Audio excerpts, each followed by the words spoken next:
तो वेलकम है गाइस, नमस्कार है दोस्तों आप सभी का। मैं थोड़ा सा धीरे बोलूँगा, ठीक है।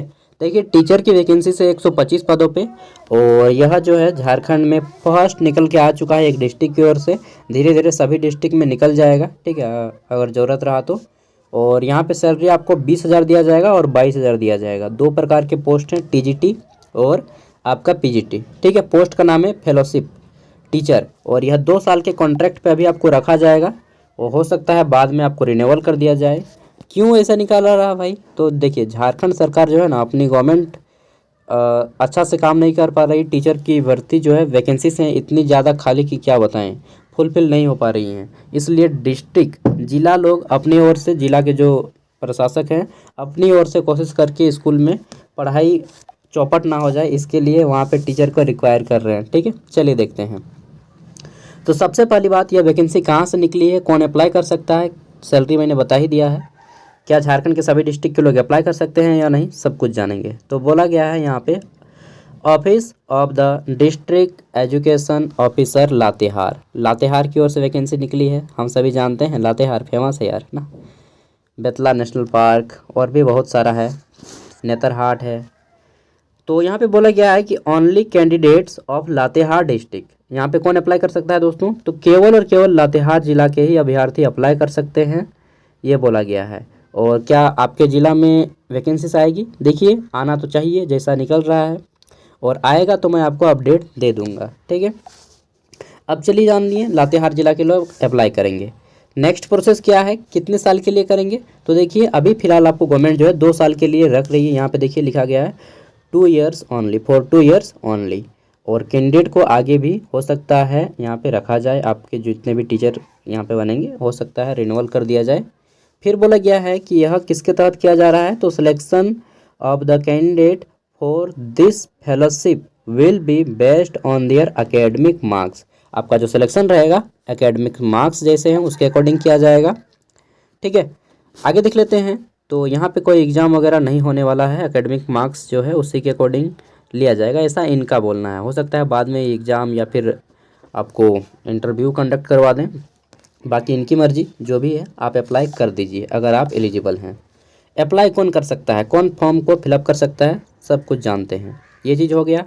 नेक्स्ट हमारा है कि आपको क्या करना होगा। इस मान लीजिए आप सिलेक्टेड हो गए हैं, तो आपको क्या करना होगा दोस्तों? लातेहार जिला के जितने भी गवर्नमेंट स्कूल हैं, कहीं पे एक जगह आपको पोस्टिंग होगी और वहाँ पे जाके आपको पढ़ाना होगा, ठीक है। बोला गया है, और selected teaching fellow will be deputed as government school across Latehar district, ठीक है। लातेहार डिस्ट्रिक्ट में पढ़ाना होगा। और कितने से कितने बच्चे को? तो जो टीजीटी के लिए अप्लाई करेंगे वो 9 to 10 के लिए, और जो पीजीटी के लिए अप्लाई करेंगे वो 11 और 12 के बच्चों को पढ़ाएंगे। फिर बोला गया है last date of submission application. दोस्तों, फॉर्म भरने का लास्ट डेट आपका 23 फरवरी 2024 है, शाम के 5 बजे तक, ठीक है। और लास्ट डेट के बाद अगर आप वीडियो देख रहे हैं तो फिर कोई फ़ायदा नहीं है, और दूसरे ज़िले में भी आप अप्लाई नहीं कर पाएंगे। आपका ज़िला में जब आएगा तभी आप अप्लाई कर पाइएगा, ठीक है। चलिए बात कर लेते हैं आगे। तो वैकेंसियों की संख्या घटाई या बढ़ाई भी जा सकती है, ये चीज़ भी यहाँ पे इन्होंने बोल दिया है, ठीक है। कहाँ पे बोला है क्या नहीं। एलिजिबिलिटी क्राइटेरिया की बात करें, कितना से कितना उम्र वाले लोग फॉर्म फिलअप कर सकते हैं, चलिए जान लेते हैं। तो देखिए, यहाँ पे बोला गया है एलिजिबिलिटी क्राइटेरिया आपका कम से कम उम्र 21 वर्ष होना चाहिए और अधिक से अधिक 45 वर्ष। और उम्र की गणना 1 जनवरी 2024 के अकॉर्डिंग किया जाएगा, ठीक है। 2024 के अनुसार 21 साल कम से कम, 45 साल अधिक से अधिक होना चाहिए। आगे देख लेते हैं। तो आपका क्वालिफिकेशन क्या होना चाहिए? यहाँ पे कोई एग्ज़ाम वगैरह तो इन्होंने नहीं बोला कि हम लेंगे, बस 10th 12th ग्रेजुएशन और बीएड वगैरह में जितने मार्क्स आए हैं आपके, उसी के अकॉर्डिंग सिलेक्शन दिया जाएगा। तो देखिए, यहाँ पे टीजीटी सैलरी 20,000 है। टोटल मैथ और फिजिक्स के टीचर की 30 गो आवश्यकता है, केमिस्ट्री और बायोलॉजी की 30 गो आवश्यकता है, इंग्लिश की 15 की आवश्यकता है, ठीक है। क्वालिफिकेशन होना चाहिए जिस भी आप सब्जेक्ट में अप्लाई करेंगे उसमें आप ग्रेजुएट हो, साथ ही आप बीएड हो, ठीक है। तो यहाँ पे आप मैथ या फिजिक्स से अगर आप ग्रेजुएट हैं तो अप्लाई कर सकते हैं। उसी तरह से बायोलॉजी और केमिस्ट्री में अगर आप ग्रेजुएट हैं और बीएड किए हैं तो अप्लाई कर सकते हैं। इंग्लिश में भी सेम टू सेम है, ठीक है। ये हो गया। अगर हम बात कर लें पीजीटी टीचर, जिसमें 2,000 सैलरी ज़्यादा है और आपको 11 to 12 के बच्चों को पढ़ाना होगा, एक तरह से बोल सकते हैं यंग जनरेशन के साथ आप चलिएगा। तो देखिए, फिजिक्स जो रहेगा यह आपका बोला गया है कि आप पीजी किए हो, ठीक है, मास्टर डिग्री हो आपके पास, यानी कि बीएससी इन फिजिक्स प्लस में बीएड, ठीक है। और केमिस्ट्री में भी उसी तरह, chemistry BSc in chemistry, sorry BSc में बोल रहा हूँ, MSc in physics, MSc in chemistry, सब में पीजी होना चाहिए, साथ ही बीएड होना चाहिए आप अपने सब्जेक्ट में, ठीक है। और अगर आपका कंप्लीट हो चुका है तभी आप यहाँ पे अप्लाई कर पाइएगा। अगर कंप्लीट नहीं हुआ है, अगर आप अपियरिंग हैं तो नहीं। आप बोलिएगा मेरा कंप्लीट हो चुका है, रिजल्ट नहीं आया है, तो वो भी नहीं। अगर आपका रिजल्ट आ चुका है तब आप भेज सकते हैं। मार्कशीट नहीं आया है फिर भी आपका जो प्रिंट आउट है ना, उसी को आप भेज दीजिएगा। चलिए, ये चीज़ हो गई। टोटल वैकेंसी से 125 पदों पे हैं, ये देख लिए। केवल और केवल लातेहार जिला के लोग अप्लाई कर पाइएगा। अब बताइए भाई कि फॉर्म कैसे अप्लाई होगा। देखिए, इन्होंने बोला है कि फॉर्म जो है 2 तरीके से अप्लाई होगा। अरे भाई, मेरा ईएमआई कटने का है यार बाइक लोन ना। चलिए, all candidates must have to ensure to complete both methods of application. तो देखिए, इन्होंने बोला है कि आप ऑनलाइन फॉर्म फिलअप भी कर सकते हैं और ऑफलाइन फॉर्म फिलअप भी कर सकते हैं। लेकिन मैं जब ऑनलाइन फॉर्म फिलअप किया, यहाँ पे लिंक पे जब इसको जो भी इन्होंने दिया है, hyper text transfer protocol .//.gov.gov. मतलब ये वाला जितना भी लिंक है, इसको मैंने किया और कॉपी पेस्ट जब किया गूगल पे, तो यार मैं फाइंड नहीं कर पाया। इन्होंने कौन सा जो फॉर्मेट बनाया, ठीक है, अजीब टाइप से खुला। तो मुझे लगा कि ऑनलाइन तो मुझसे नहीं हो पाया, ऑफलाइन ही कर दीजिए। ऑनलाइन या ऑफलाइन दोनों कर सकते हैं, लेकिन ऑनलाइन का वेबसाइट मैं नहीं खोल पाया। अगर आप खोल पाएँ तो अच्छी बात है। तो ऑफलाइन कैसे फॉर्म फिलअप होगा, चलिए बताते हैं। देखिए, ऑफलाइन फॉर्म फिलअप आपको स्पीड पोस्ट करना होगा, या फिर आप डायरेक्टली बाय हैंड जा करके वहाँ पे पहुँचा सकते हैं। यहाँ पे बोला है पोस्ट, लेकिन पोस्ट में मत भेजिएगा, जनरल पोस्ट में स्पीड पोस्ट कीजिएगा। चाहे आप बाय हैंड वहाँ पे डायरेक्टली डिस्ट्रिक्ट एजुकेशन ऑफिसर जहाँ है ऑफिस, शिक्षा विभाग का कार्यालय जिला में, वहाँ पे जाइए और वहाँ पे डायरेक्टली सबमिट कर दीजिए। सबसे बेस्ट तरीका है, ठीक है। देखिए, 23 तारीख शाम के 5 बजे से पहले आपको सबमिट करना होगा। अब एप्लीकेशन फॉर्म देख लीजिए, ये वाला फिलअप करना होगा। यहाँ पे देखिए, एप्लीकेशन फॉर्म है आपका, application form for teaching fellowship programme Latehar. और देखिए यहाँ पे सबसे पहले आपको यहाँ पे बोल दिया गया है कि all applicants are advise to go through the term and condition specified this programme. चलिए, ये कुछ नहीं है, सब तो मैंने बता ही दिया है जितना इंपॉर्टेंट चीज़ है। सबसे फर्स्ट आपको यहाँ पे आपको अपना पोस्ट बताना है कि आप किस पोस्ट के लिए अप्लाई कर रहे हैं। अगर आप टीजीटी कर रहे हैं तो टीजीटी लिखिएगा, पीजीटी कर रहे हैं तो पीजीटी लिखिएगा यहाँ पे, ठीक है। ब्लैक पेन से फिलअप कीजिएगा, इसको ज़्यादा बेटर रहेगा, या फिर ब्लू पेन से, ठीक है। मैं कहूँगा, रिकमेंडेड करूँगा ब्लैक पेन से ही कीजिए। आगे देख लेते हैं। फॉर टीजीटी चूज एनी, अगर आप टीजीटी के लिए अप्लाई कर रहे हैं, ठीक है, तो इसमें किस सब्जेक्ट के लिए कर रहे हैं आपको टिक लगाना होगा, ठीक है। उसी तरह से अगर आप पीजीटी के लिए कर रहे हैं तो आपको किस सब्जेक्ट में किए हैं वो उस पर टिक लगाना है। आप में से बहुत सारे लोगों को डाउट होगा, क्या मैं 2 पोस्ट के लिए अप्लाई कर सकता हूँ? हाँ, कर सकते हैं। आपको अलग अलग फॉर्म सबमिट करना होगा वहाँ पे जा कर के, ठीक है।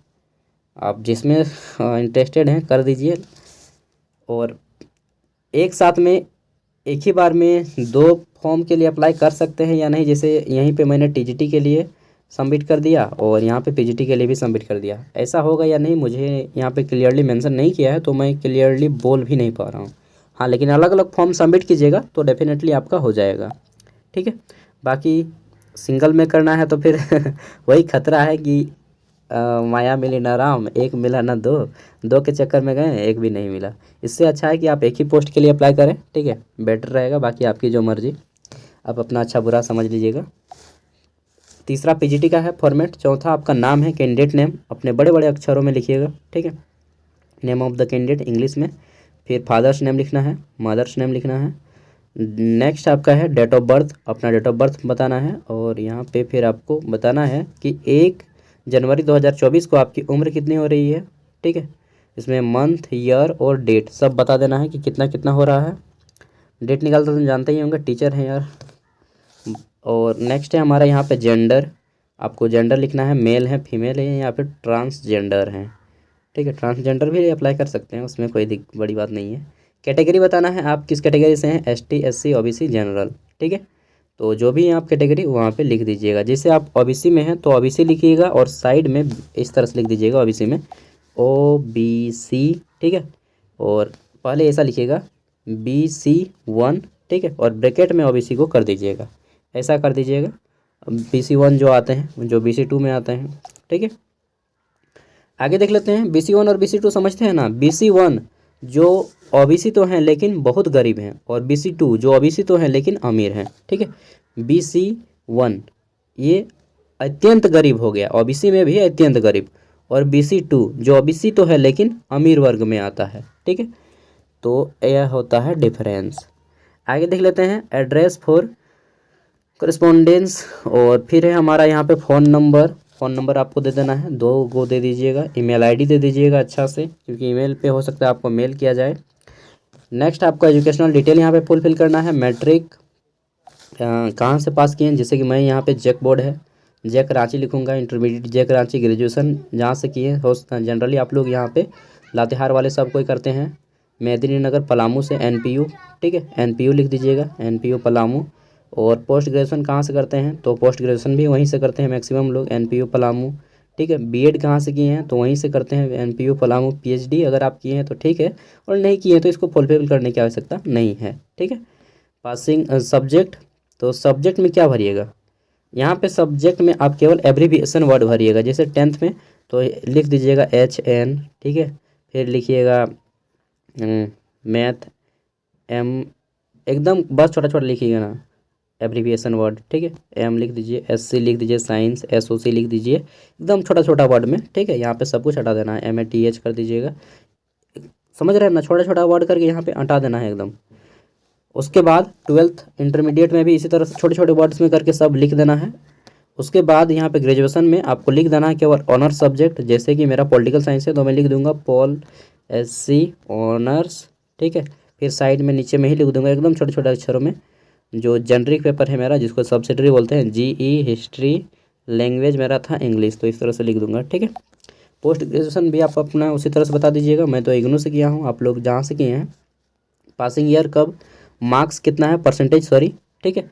और सर्टिफिकेट मार्कशीट नंबर जो कि आपका ऊपर में ही होता है। जैसे सपोज दैट ये मेरा मार्कशीट है, तो यहाँ पे जो फर्स्ट में लिखा होगा यहाँ पे लिखा होता है MS नंबर, मार्कशीट नंबर, ठीक है।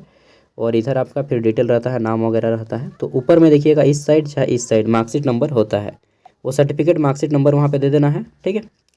फिर ये डिक्लेरेशन हो गया, यहाँ पे साइन कर देना है आपको अपना, ठीक। देन आपको क्या करना है, इस फॉर्मेट के साथ ये इसको प्रिंट करवा लीजिएगा, ठीक है। इस फॉर्मेट के साथ आपके जितने भी डॉक्यूमेंट्स यहाँ पे हैं, ठीक है, यहाँ पे फ़ोटो चिपका दीजिएगा, पासपोर्ट साइज का करंट फ़ोटो। इसके साथ क्या कीजिएगा, आप अपना एक करंट का पासपोर्ट फ़ोटो एक्स्ट्रा दे दीजिएगा, इन्वेलप में भर दीजिएगा, ठीक है, बड़ा वाला इन्वेलप में एक्स्ट्रा फ़ोटो, और जितने भी 10th 12th हैं सब सर्टिफिकेट का जेरोक्स, और नीचे में साइन कर दीजिएगा जितना भी रहेगा जेरोक्स वगैरह सबका, ठीक है। इससे क्या हो जाता है, आप सेल्फ डिक्लेरेटेड हो जाते हैं कि हाँ मेरे द्वारा प्रमाणित किया गया है, ठीक है, ऑथेंटिक है। उसके बाद डिक्लेरेशन कर दीजिएगा, सबको मोड़ के इन पिन मार दीजिएगा। उसके बाद जितना भी डॉक्यूमेंट्स है उन सबको एक इन्वेलप में भर दीजिएगा, ठीक। इन्वेलप को भरने के बाद इसको पैक कर दीजिएगा इस तरह से, एक वो एक्स्ट्रा फ़ोटो भी डाल दीजिएगा। अब क्या करना है इसके बाद, और ये जो इन्वेलप भरिएगा ना, इसमें एक छोटा वाला इन्वेलप भी मोड़ के भर दीजिएगा। हो सकता है अगर आपको एडमिट कार्ड भेजा जाए, वैसे तो नहीं भेजा जाएगा, फिर भी आप एक extra admit card, extra envelope भर दीजिएगा, एक्स्ट्रा फ़ोटो भर दीजिएगा, एगो सेफ रहिएगा, ठीक है। बाकी बड़े वाले इन्वेलप में अपना नाम एड्रेस पता लिख करके प्रेशक करके एड्रेस पे भेज देना है। किस एड्रेस पे भेजना है चलिए देखते हैं। तो यहाँ पे तो लिखा ही होगा कहीं ना कहीं पे, और नहीं तो डायरेक्टली आप चले जाइए डिस्ट्रिक्ट ऑफिस लातेहार और वहाँ पे सबमिट कर दीजिएगा। एड्रेस यहाँ पे नहीं दिया गया है, लेकिन आपको भेजना कहाँ पे होगा, यहीं पे जाना होगा, office of the district education officer Latehar, ठीक है। यहीं पे आपको जाना होगा, जाके सबमिट कर दीजिएगा, सबसे अच्छा तरीका रहेगा। बाकी आप इसी एड्रेस पे गूगल से निकाल लीजिएगा इसका पिन कोड, और वहाँ से आप स्पीड पोस्ट कर सकते हैं। देखिए जितना भी मेरे पास नॉलेज था दोस्तों यार मैं सब बता दिया। बाकी आप अपना नॉलेज और अपना जहाँ तक आइडिया जाता है उसके अकॉर्डिंग करें। आपको फॉर्म फिलअप करने का मन है तो कीजिए, नहीं करने का मन तो मत कीजिए। बेरोजगारी की संख्या बहुत ज़्यादा है, कोई ना कोई काम कीजिए, लेकिन ठीक है, घर में फालतू पढ़े मत बैठे रहिए। 20+ हो गया है तो शादी उदी कर लीजिए, काम धाम कीजिए कोई ना कोई, नहीं तो फिर एक तरह से देश को आप क्या दे रहे हैं। अगर आप काम नहीं कर रहे हैं, खाली तैयारी कर रहे हैं, तो ये गलत कर रहे हैं। मैं कहता हूँ कि काम, अगर आपको सरकारी जॉब चाहिए मान लेते हैं, तो पढ़ाई तो कीजिए, लेकिन फर्स्ट प्रायोरिटी दीजिए आप अपना काम को, ठीक है। आफ्टर 21 या 25, आज 21 तो बहुत ज़्यादा हो जाता है हम लोग के गांव में, 25 ही मानते हैं यार। आफ्टर 25, 25 साल के बाद दोस्त आप अपना काम कीजिए। उसके बाद पढ़ाई करना है, जो करना है कीजिए, दूसरा काम, लेकिन प्रायोरिटी फर्स्ट आपका काम होना चाहिए। भाई जो भी हो, हमको अल्टीमेटली काम करना है, इससे हमारा देश का जो है ना आउटपुट निकलेगा। Thank you, bye. और कोई भी जॉब, ये जो है आपका जॉब का अपडेट तो मिल ही जाता है, घूस वगैरह के मत चक्कर में पड़िएगा। चाहे नौकरी लगे या ना लगे, घूस नहीं देना है बॉस, बाकी आपकी मर्ज़ी। भेड़ चाल में आपको भी शामिल होना है तो घूस ले सकते हैं, दे सकते हैं, अपना कैरेक्टर ख़राब कर लीजिएगा। Thank you, bye. और क्या बोलूँगा।